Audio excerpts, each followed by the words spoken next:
Oh my, that Tanzanian peaberry, very nice. So I just wanted to kind of walk through so some definitions, right? Add some verity. And if anything that I say here is my opinion, please call me out. If anything that I'm about to say here is what Peter thinks, or it's the way I interpret things, and it's not a fact, please call me out. Call out any man. Anybody that you ever hear say something, if it is an opinion, yo, I'm not against opinions, right? I am absolutely not against opinions. But what we have to do is be able to identify what is an opinion and what is a fact that rules us all. Okay. So I'll start very simply. When the only tool that you have is a hammer, every problem tends to resemble a nail. You will use that hammer on everything, right? When the only tool you have is a hammer, every problem tends to resemble a nail. So my question is, what is wealth? What is wealth? See, according to the value system that has been imposed on us, and according to the disposition of our most successful people, wealth is the ability to pop bottles, right? Wealth, from our perspective, is the ability to floss and buy things and live comfortably under white supremacy, right? This is what our value system would have us believe wealth is. But absent the colonizer, absent everything else, what is wealth? What is wealth? Wealth is the ability to sustain oneself over a period of time. That's wealth.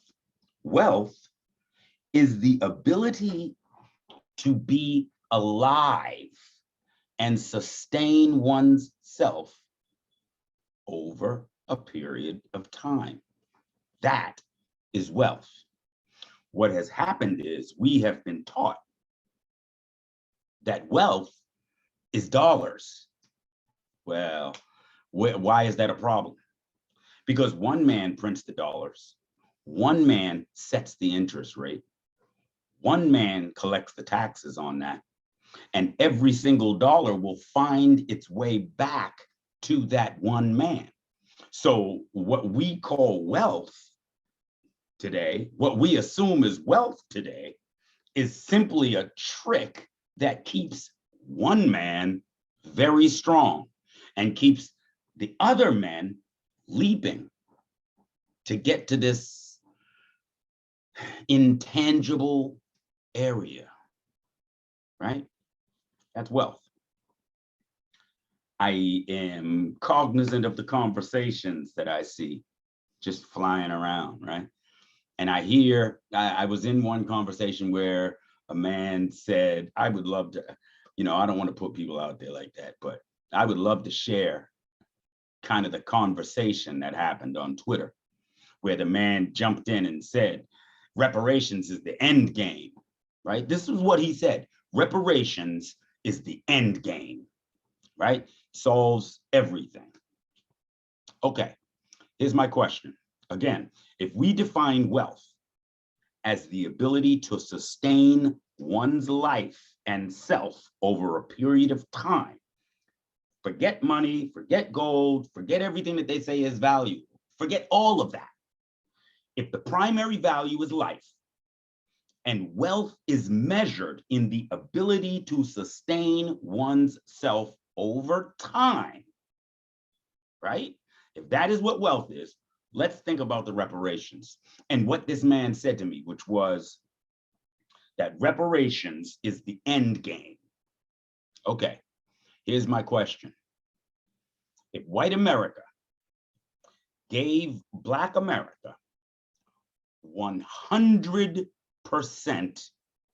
of their currency, that is to say, every single dollar that has been printed in American history is given to Black Americans, right? And yet, they do not print the money. They do not control the flow. They do not control the interest rate. They do not collect taxes on every penny. They don't control the education, the sanitation, the utilities, the military, the legal system, the political system, the economic system.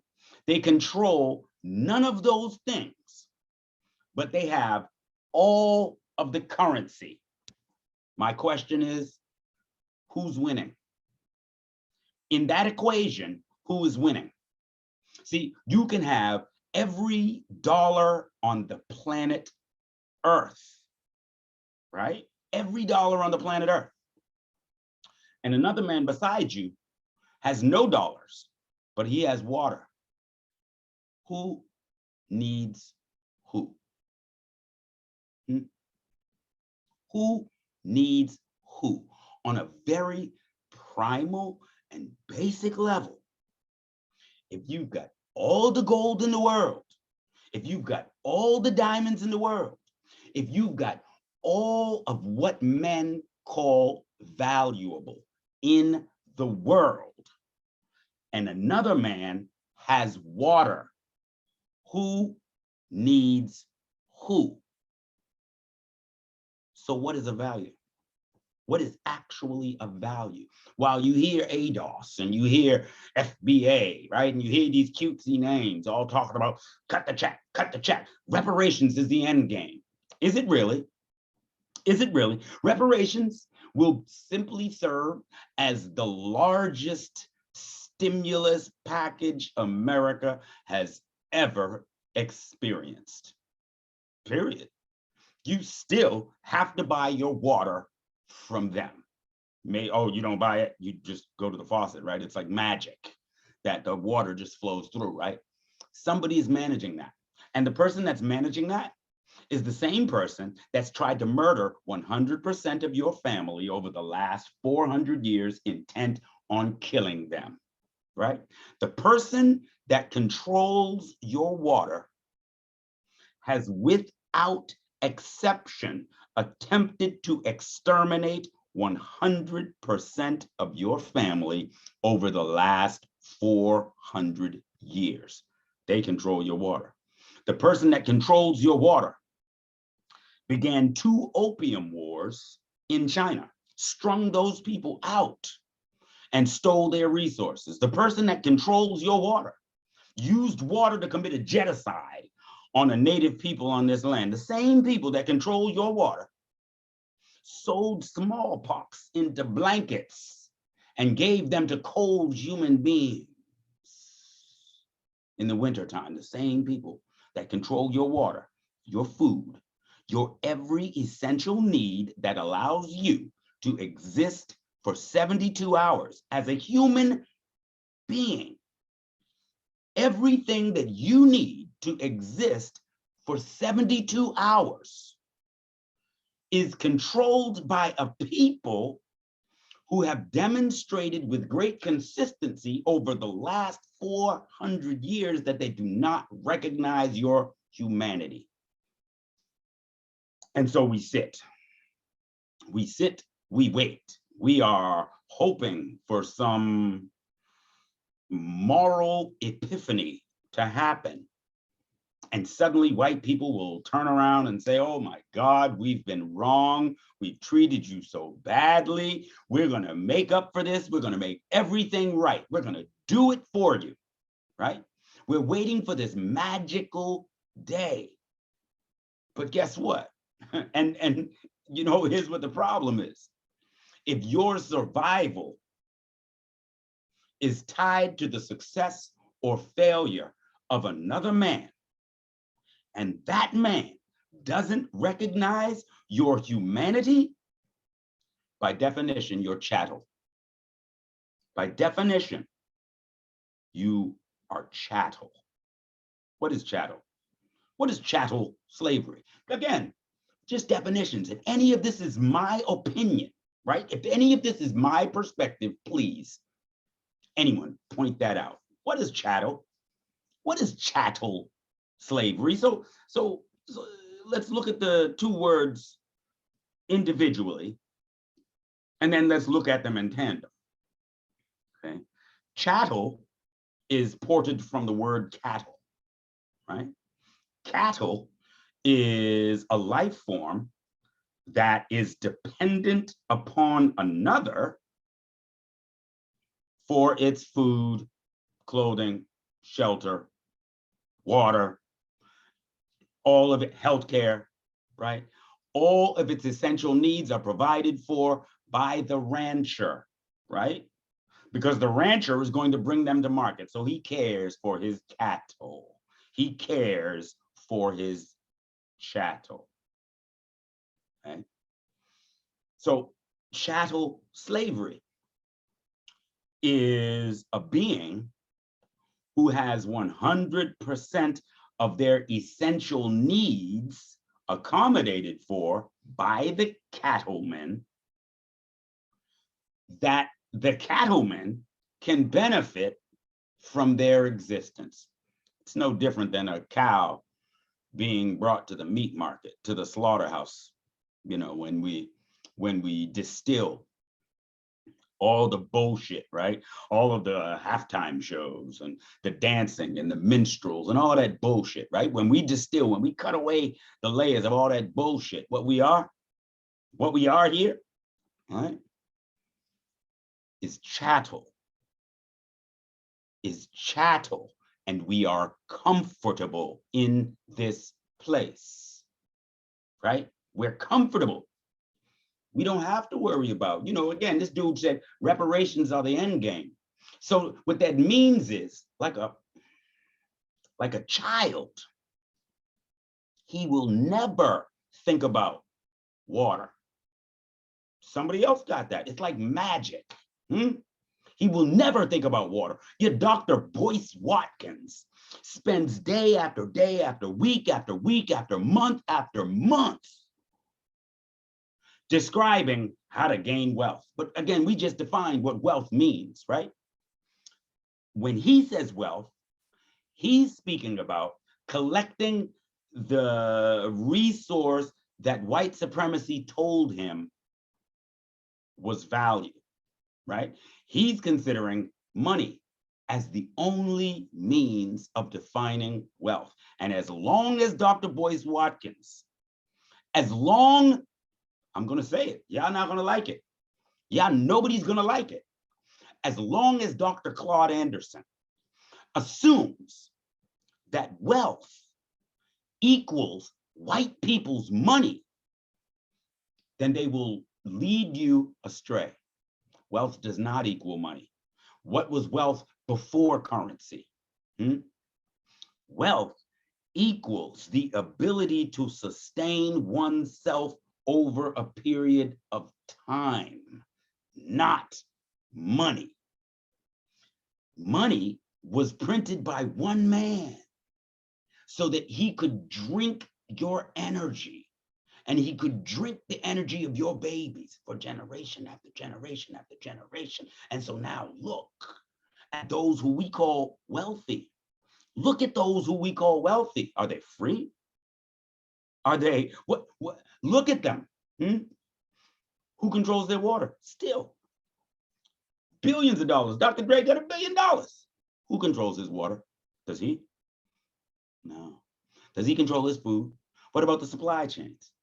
You know, I saw in the conversation that I was having where the dude said, reparations is the end game. I said something about water. I said, awesome, okay, but who controls the water? And one of the people came back and they said, well, I can just buy water.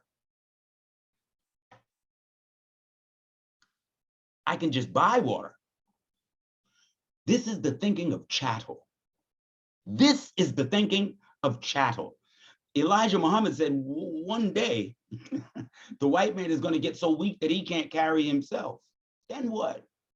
See, again, you think it's like the refrigerator light, where when you just close the door, the light, you don't know what happens. It's magic. Open up the refrigerator door, it's light. Whoa, it's magic. I don't have to think about it, right? I don't have to trouble my mind. Instead, I can walk around picking out cute names and shit, right? Now, call me ADOS. Call me FB1, right? I can pick out cute fucking names and yet lend absolutely no thought or attention to the essentials that keep me alive. This is necessarily chattel. This is a childlike disposition. And your most illustrious talkers and leaders and politicians and journalists all subscribe to this. And each and every one of them is a useful tool in the belt of white supremacy, because as long as they define wealth as what he controls, then he must be strong in order for wealth in your mind to exist.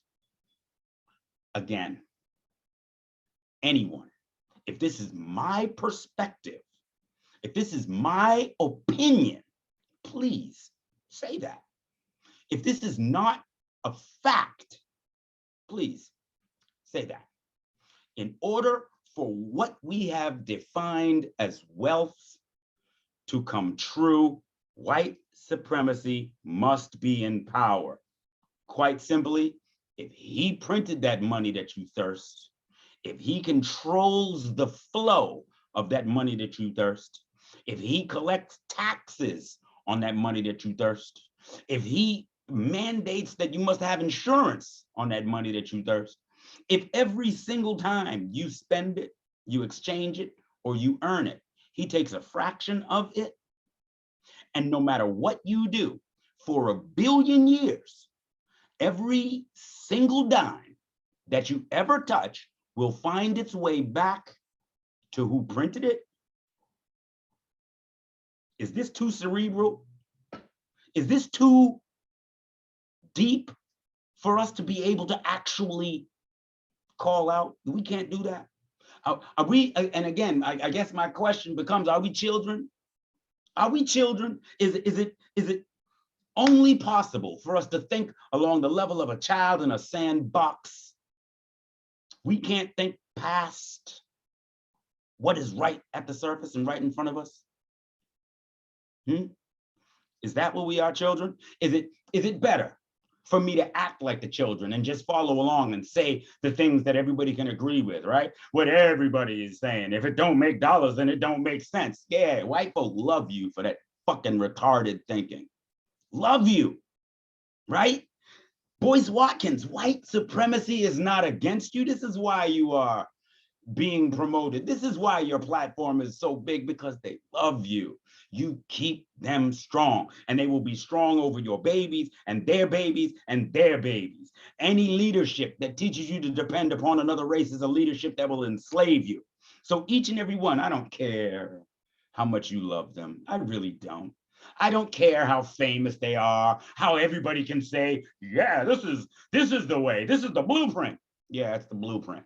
Again, what is wealth? And if your blueprint assumes that the value system that has been imposed upon us is normal, that breeding our families to produce capital and value in that capital, and the only thing that we want is a share in that, and we can't define wealth absent their system, yo, I'm telling you, this is chattel. This is chattel. Let me tell you something else. Let me tell you something else. You know who's failing here today? You want to know who's failing here? We are. We are. In every age, in every generation, since we arrived 400 years ago, we lifted the moral barometer of human beings. 100% of them were comfortable. They thought it was normal to breed human beings. They thought the gynecological testing on our sisters was okay because they didn't feel pain. They thought it was normal to smash a baby that was just taken out of the womb. They thought it was normal to castrate men, take their genitals and hang them around their wife's neck like it was jewelry. They thought it was normal for hundreds of years. Hundreds of years. They thought it was normal. Okay. And here we are. Here we sit, seeking to be equal to a pedophile, seeking validation from a monster, right? But in every age, in every single generation in your family, we lifted the moral barometer of the people. We forced them to change the way that they thought, to change what they thought was normal.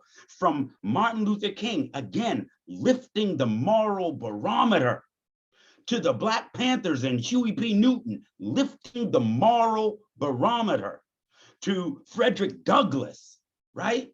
To Benjamin Banneker. Each and every single generation in every single age, we have lifted the moral barometer of the people. What has happened is they stole, they didn't steal, you sold your voice. Gil Scott Heron used to talk real hard, man. He didn't mince words. He said what the fuck he meant, right? And white America was put on their heels when they heard, man, look, and Whitey's on the moon. Look, when Gil Scott Heron spoke, he was speaking to us and didn't give a damn that they were listening. But what happened was they started to like us, or at least show interest.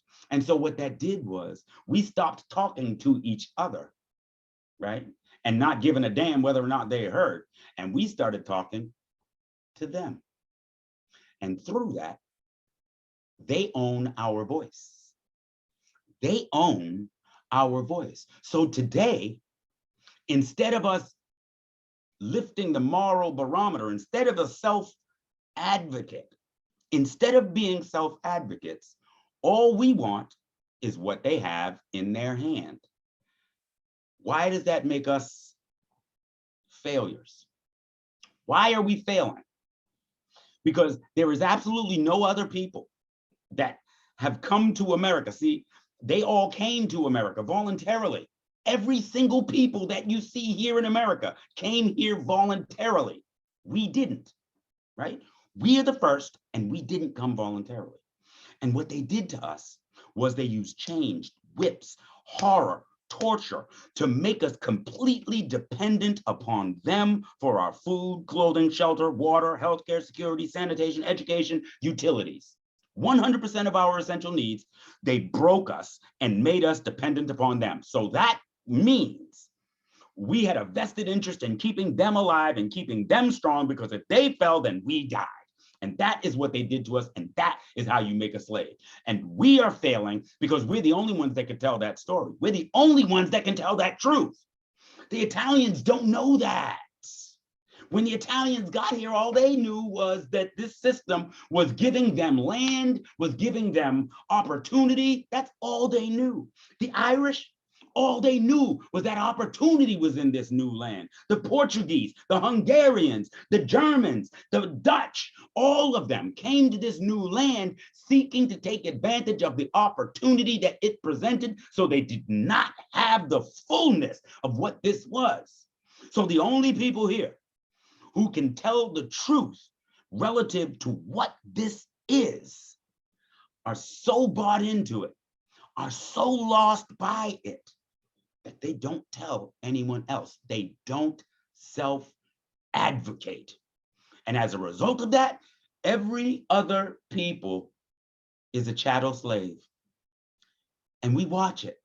We watch it. This is your responsibility. You're watching African babies, you're watching African immigrants come into America with the stars in their eyes. They think it's everything. They love it. They can't wait. They sign up for slavery. and you don't say it. You don't tell them. They don't know. They couldn't know. No other people could tell this story. You are the only one that can tell this story, and yet you are so lost in the value system of the colonizer that you do not self-advocate, and therefore the rest of the human family presents their families and their babies into slavery with a smile.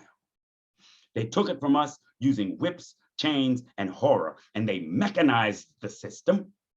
They created a political machine based on plantation politics.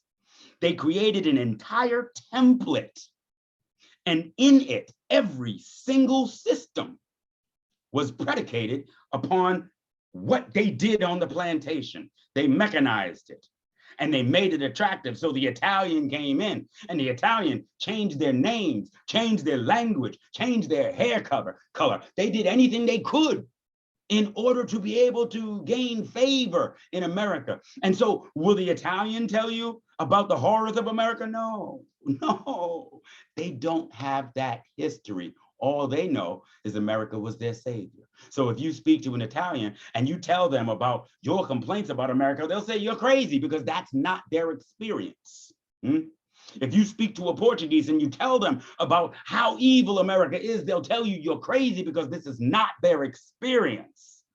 If you speak to a German or an Eastern European or a Dutch or an African or an Asian or any other people that come to this place voluntarily, they will tell you you are crazy, because it is not their experience, it's your experience. And because you do not self-advocate, nobody knows.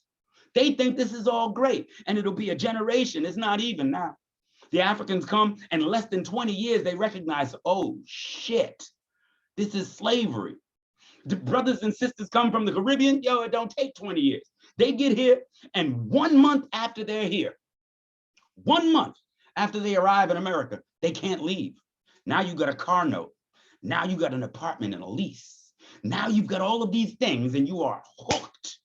You are hooked, right? But we don't tell them that. All we want, shit.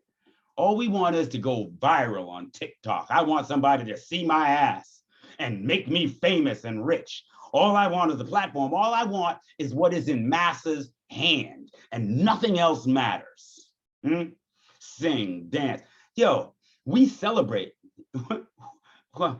We celebrate as achievement 50-year-old men dancing at a goddamn football game. Our heroes, is that what they are?